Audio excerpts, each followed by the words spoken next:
ओम नमो भगवते वासुदेवाय। नमस्कार दोस्तों, स्वागत है आप सभी का मेरे YouTube चैनल आर के भक्ति में। भक्तों, आज हम आपको कार्तिक मास महात्म्य के 29वें अध्याय की कथा सुनाएंगे। तो सभी भक्तजन हमारी कार्तिक मास महात्म्य की कथा को श्रद्धा भाव और प्रसन्न चित्तमन से सुने। जो भक्त हमारे चैनल पर नए आए हैं, जिन्होंने अभी तक हमारे चैनल को सब्सक्राइब नहीं किया है, वो हमारे चैनल को सब्सक्राइब करें। वीडियो अच्छी लगे तो वीडियो को लाइक करें और कमेंट में जय श्री राधे, जय श्री श्याम अवश्य लिखें। कार्तिक मास में महात्म का ये 29वां अध्याय बतलाया भगवान ने प्रभु स्मरण का सरल उपाय। ब्रह्मा जी कहते हैं, कार्तिक शुक्ला एकादशी, जिसको हरि प्रबोधनी एकादशी भी कहते हैं, इसे व्रत के करने से वाजपेयी यज्ञों से भी अधिक फल प्राप्त होता है तथा जन्म जन्मांतर के पापों का नाश हो जाता है। जो 4 महीने का चतुर्मास व्रत होता है वह भी इसी दिन समाप्त हो जाता है। इस दिन व्रत रखकर ओम नमो भगवते वासुदेवाय इस मंत्र का जाप करें। तत्पश्चात रात्रि को जागरण करें।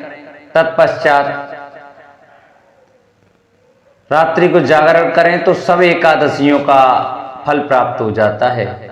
भीष्म पंचक व्रत कार्तिक शुक्ला एकादशी से आरंभ करके पूर्णिमा को समाप्त हो जाता है। इस दिन ऋषि व पितरों का तर्पण करना चाहिए। भीष्म पंचक में नित्य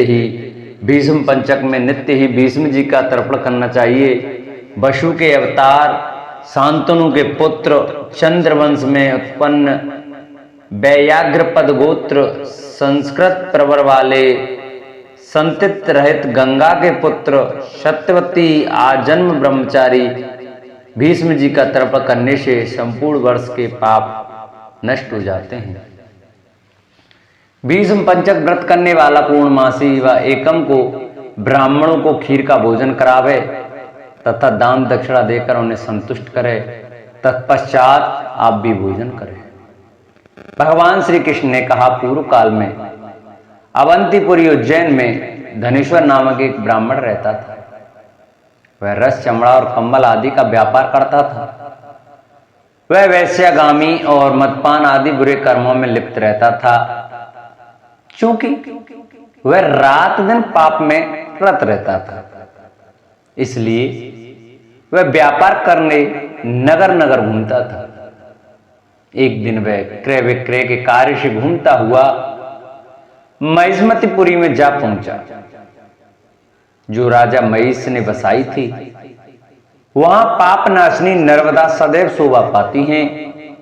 उस नदी के किनारे कार्तिक का व्रत करने वाले बहुत से मनुष्य अनेक गांवों से स्नान करने के लिए आते थे। धनेश्वर ने उन सबको देखा और अपना सामान बेचता हुआ वह भी 1 मास तक वहीं रहा। वह अपने माल को बेचता हुआ नर्मदा नदी के तट पर घूमता हुआ स्नान, जप और देवार्चन में लगे हुए ब्राह्मणों को देखता और वैष्णवों के मुख से भगवान विष्णु के नामों का कीर्तन सुनता था।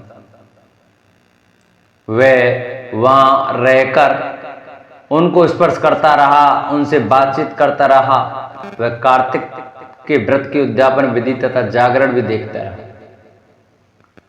उसने पूर्णिमा के व्रत को भी देखा कि व्रती ब्राह्मणों तथा गौओं को भोजन करा रहे हैं, उनको दक्षिणा आदि दे रहे हैं। उसने नित्य प्रति भगवान शंकर की प्रसन्नता के लिए होती दीपमाला भी देखी।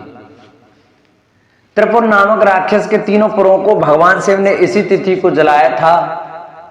इसलिए शिव जी के भक्त इस तिथि को दीप उत्सव भी मनाते हैं। जो मनुष्य मुझ में और शिव जी में भेद करता है, उसकी समस्त क्रियाएं निष्फल हो जाती हैं। इस प्रकार नर्मदा तट पर रहते हुए जब उसको 1 माह व्यतीत हो गया, तो एक दिन अचानक उसे किसी काले सांप ने डस लिया। इससे बेहाल होकर वह भूमि पर गिर पड़ा। उसकी यह दशा देखकर वहां के दयालु भक्तों ने उसे चारों ओर से घेर लिया और उसके मुंह पर तुलसी दल मिश्रित जल के छींटे देने लगे। जब उसके प्राण निकल गए, तब यम के दूत आकर उसे बांध ने लगे और कोड़े बरसाते हुए से यमपुरी ले गए।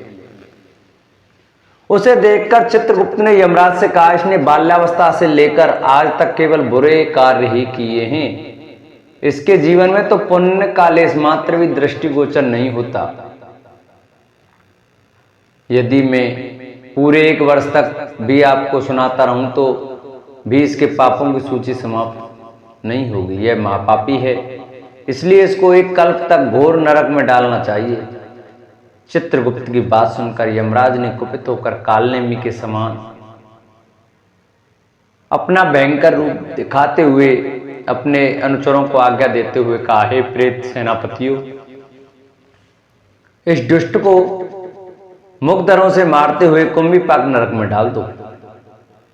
सेनापतियों ने मुकदरों से उसका सिर फोड़ते हुए कुंभीपाक नरक में ले जाकर खोलते हुए तेल के कड़ाही में डाल दिया। प्रेत सेनापतियों ने उसे जैसे ही तेल के कड़ाही में डाला वैसे ही वहां का कुंड शीतल हो गया। ठीक उसी प्रकार जिस प्रकार पूर्व काल में पैराग जी को डालने से दैत्यों की जलाई हुई आग ठंडी हो गई थी। यह विचित्र घटना देखकर प्रेत सेनापति यमराज के पास गए और उनसे सारा वृतांत कहा। सारी बात सुनकर यमराज भी आश्चर्यचकित हो गए और इस विषय में पूछताछ करने लगे। उसी समय नारद जी वहां आए और यमराज से कहने लगे, सूर्य नंदन, यह ब्राह्मण नरकों का उपभोग करने योग्य नहीं है। जो मनुष्य पुण्य कर्म करने वाले लोगों का दर्शन, स्पर्श और उनके साथ वार्तालाप करता है, वह उनके पुण्य का 6वां अंश प्राप्त कर लेता है। यह धनेश्वर तो 1 मास तक श्री हरि के कार्तिक व्रत का अनुष्ठान करने वाले असंख्य मनुष्यों के संपर्क में रहा है, अतः यह उन सबके पुण्यांश का भागी हुआ है। इसको अनिच्छा से पुण्य प्राप्त हुआ है, इसलिए यह यक्ष की योनि में रहे और पाप भोग के रूप में सब नरक का दर्शन मात्र कर के ही यम यातना से मुक्त हो जाए। भगवान श्री कृष्ण ने कहा, सत्यभामा, नारद जी के इस प्रकार कहकर चले जाने के पश्चात धनेश्वर को पुण्यात्मा समझते हुए यमराज के दूतों ने उसे नरक दिखाने की आज्ञा दी। वैशंपायन जी कहते हैं, जन्मेजय, जिसका पुण्य क्षीण हो गया हो, उस ग्रह के समान भूमि पर गिरे हुए पति को देखकर राजा कंस की पत्नियां उसके मृतक शरीर को सब ओर से घेर कर बैठे। जो कवि पृथ्वी के स्वामी और संरक्षक थे, वे ही पतिदेव आयु समाप्त होने पर भूमि में सैया पर सो रहे हैं।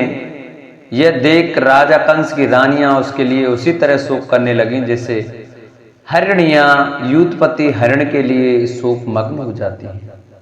वे विलाप करती हुई कहने लगी, हाय माँ बाहू, वीर आपको वीर व्रत प्रिय था, आपके मारे जाने पर हम सब वीर पत्नियां मारी गईं, हमारी आशाओं की हत्या हो गई, हमारे बंधु बांधव भी अनाथ होने के कारण मारे ही गए।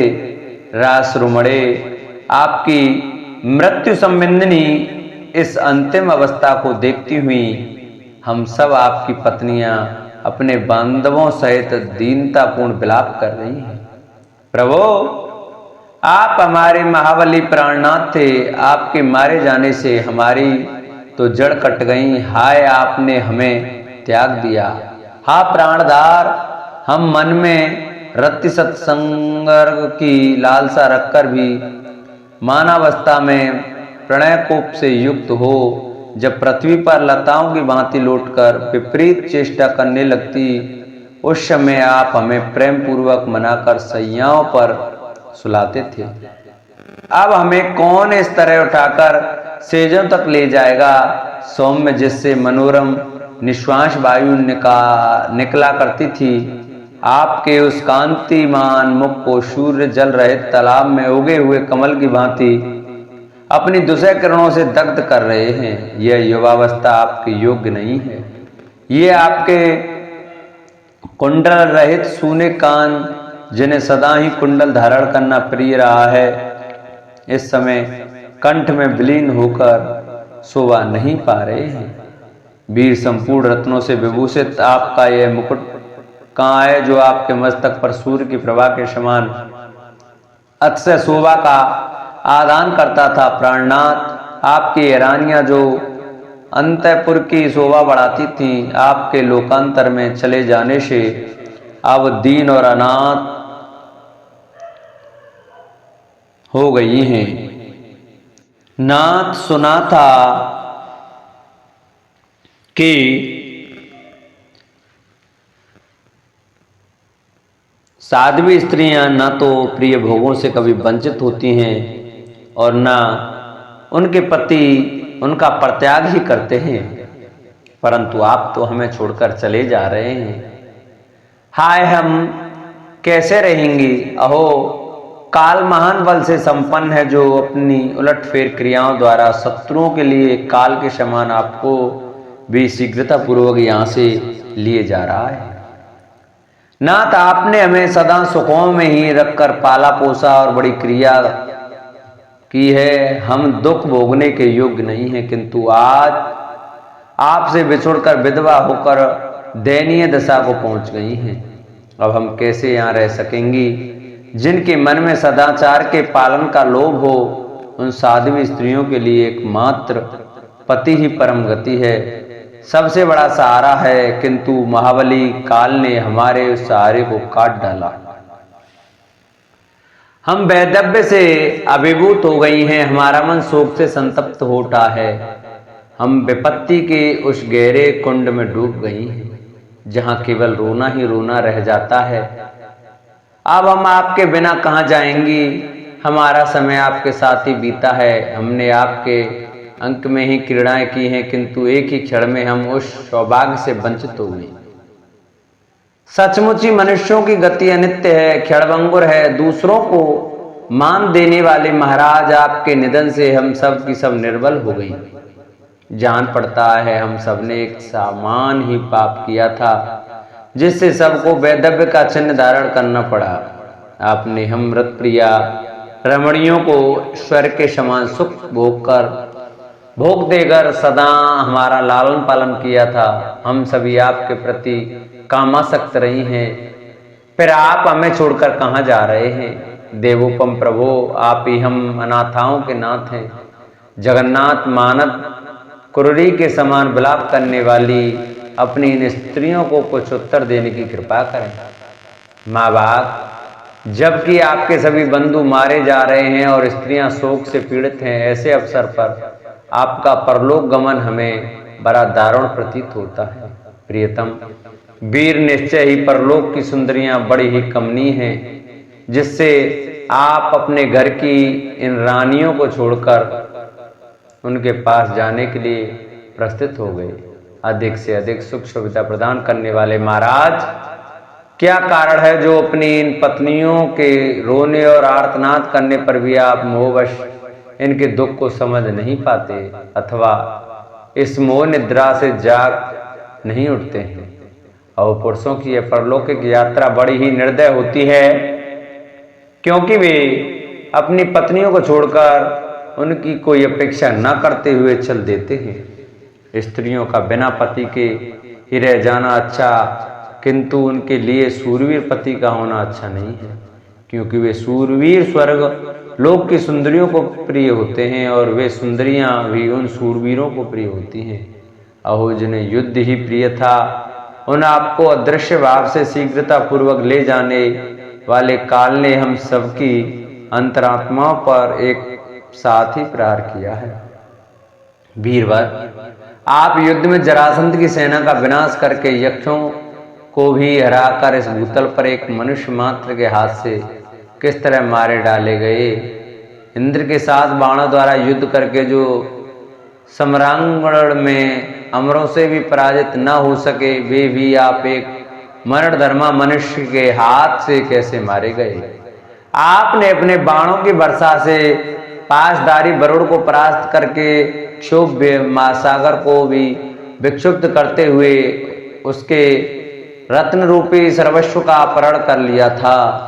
एक बार इंद्र ने जब वर्षा में कमी कर दी, तब आपने अपने सहायकों से बादलों को जीतकर पूर्ववासियों के हित के लिए बलपूर्वक वर्षा कराई थी। भूमंडल के समस्त भूपाल आपके प्रताप से नतमस्तक रहा करते थे और उपहार के रूप में आपके पास बहुमूल्य रत्न एवं वस्त्र भेजते रहते थे। इस प्रकार आप देवताओं के समान तेजस्वी थे। शत्रुओं ने आपके बल पराक्रम को प्रत्यक्ष देखा था, तो भी आपके ऊपर ऐसा प्राणांतकारी घोर भय कैसे आया? हा नाथ, आपके मारे जाने से आज हमें विधवा की पदवी प्राप्त हुई है।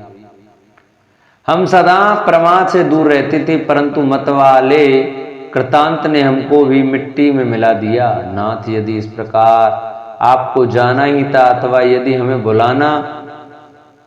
बुला ही देना था, तो वाणी मात्र से भी मैं जा रहा हूं ऐसा कहकर विदा ले लेने में आपके लिए क्या परिश्रम था?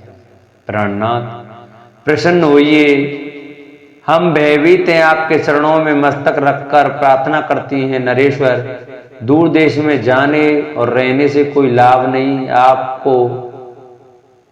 आप घर को लौट कर चलिए। वीर, हमें आश्चर्य है, आप तिनकों और धूलों से लौटकर कैसे सो रहे हैं? इस तरह पृथ्वी पर सोए हुए आपके शरीर को उद्वेग क्यों नहीं होता है? जैसे किसी पर सोते समय आघात किया जाए, उस प्रकार किसने हम लोगों को यह अप्रत्याशित, जिसकी हमें कोई आशा नहीं थी, ऐसा घोर दंड दिया है? किस निष्ठुर ने हम सब नारियों पर इस तरह अत्यंत दारुण प्रहार किया है? अहो विधवा नारी, जब तक जीवित रहती हैं उसे विलाप ही करना पड़ता है, उसका अंतःकरण रोता रहता है। हमें तो पति के साथ ही चलना है, ऐसे अवसर पर रो क्यों रही हैं? इसी बीच में कंस की दुखिया माता कांपती हुई वहां आई और कहा, हे मेरा बच्चा, कहाँ है मेरा बेटा? ऐसा कहकर जोर जोर से रोने लगी। उसने अपने मरे हुए पुत्र को देखा, वह कांतिहीन चंद्रमा के समान प्रतीत होता था। उसकी ऐसी दशा देखकर माता का हृदय विदीर्ण हो गया। उसे बार बार चक्कर आने लगे। वह पुत्र के मुख की ओर देखती हुई चीखने लगी, हाय, मैं मारी गई। पुत्र वधुओं के आर्तनाद के साथ रोने बिलखने लगी। पुत्र के जीवन की इच्छा रखने वाली राजमाता उसके दीन मुख को अपनी गोद में रखकर आर्तवाणी में हा पुत्र कहकर करुणाजनक विलाप करने लगी। बेटा, तुम तो वीर व्रत में तत्पर रहते थे और अपने बंधु बांधवों का आनंद बढ़ाते थे। वत्स, तुमने क्यों इतनी जल्दी यहां से प्रस्थान किया है? पुत्र, तुम बिना किसी नियम नियंत्रण के इस तरह अत्यंत खुले हुए स्थानों में क्यों सो रहे हो? वत्स, तुम्हारे जैसे शुभ लक्षण संपन्न नरेश इस तरह भूमि पर नहीं सोते हैं। तीनों लोकों में जो बल में सबसे बड़ा चढ़ा था, उस रावण ने प्राचीन काल में राक्षसों के समुदाय में इस सत्पुरुष द्वारा सम्मानित श्लोक का गान किया था। मैं इस प्रकार बल और पराक्रम में बड़ा हुआ हूं तथा देवताओं का वध करने में समर्थ हूं, तो भी मुझे अपने ही भाई बंधुओं से घोर एवं अनिवार्य भय प्राप्त होगा। उसी प्रकार मेरा बुद्धिमान पुत्र अपने सजाती बंधुओं पर लुभाया रहता था, तो भी इसे भाई बंधुओं से ही यह देश विनाशक महान भय प्राप्त हुआ है। वह अपने पति बूढ़े राजा उग्रसेन से जो उस समय अचेत से हो रहे थे, बछड़े से बिछड़ी हुई हरणी के समान रोती हुई बोली, शुद्ध अंतकरण वाले महाराज, आइए आइए, अपने पुत्र राजा कंस को देखिए, जो वज्र के मारे हुए पर्वत की भांति वीर सैया पर सो रहा है। महाराज, अब हम लोग इसके लिए मृत्यु कालोचित कर्म करें, क्योंकि यह यमलोक में जाकर प्रेत तत्व को प्राप्त हुआ है। राज्य का भोग तो वीर पुरुष भी करते हैं, हम लोग तो अब पराजित हो गए हैं। अतः जाइए, श्री कृष्ण को यह सूचित कीजिए कि कंस के अंत्येष्टि संस्कार की व्यवस्था होनी चाहिए। शत्रु के मरने तक ही बैर रहता है, उसके शांत हो जाने पर अब बैर की भी शांति हो जाएगी। इसके प्रति कार्य तो करने चाहिए। मरा हुआ क्या अपराध करता है?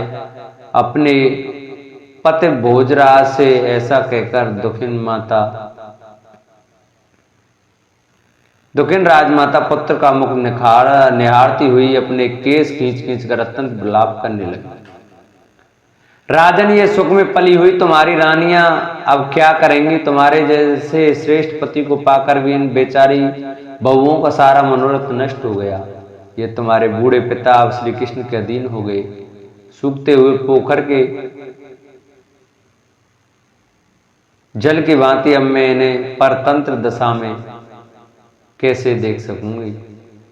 बेटा, मैं तुम्हारी जननी हूं, मुझे क्यों नहीं बोलते हो? क्यों आज अपने प्रिय जनों का परित्याग करके तुमने परलोक के विशाल पथ को प्रस्थान किया है? अहो वीर, तुम नीत कुशल नरेश थे, मेरी संपत्ति थे, किंतु सदा समीप रहने वाले काल आज तुम्हें मुझ वागिनी की गोद से छीन कर लिए जा रहा है। कितने ही कुलों परिवारों के समुदाय का पालन करने वाले भी मेरे वीर पुत्र तुमने जिन्हें दान और मान से अनुग्रहित कर रखा था, जो तुम्हारे उन गुणों से अत्यंत संतुष्ट थे, वे ये तुम्हारे भृत्यों के कुलों के लोग आज तुम्हारे लिए रो रहे हैं। नरश्रेष्ठ उठो, महाबली वीर, इन दीन दुखी लोगों की और समस्त नगर की अंतःपुर के समान ही रक्षा करो। अत्यंत आर्त होकर उसके विस्तृत गुणों को याद करके कंस की स्त्रियां और माता के रोते रोते संध्या हो गई और संध्याकालीन अरुण राग से रंजित हुए दिवाकर सूर्य अस्ताचल को चले गए। इस प्रकार श्री हरिवंश महापुराण के अंतर्गत विष्णु पर्व में कंस की स्त्रियों का विलाप और 28वें अध्याय की कथा पूर्ण होती है। जिन भक्तों को हमारी ये वीडियो, हमारी कथा अच्छी लगी हो, वो हमारी वीडियो को ज़्यादा से ज़्यादा शेयर कर चैनल को सब्सक्राइब करें, वीडियो को लाइक करें और कमेंट में जय श्री राधे, जय श्री श्याम अवश्य लिखें।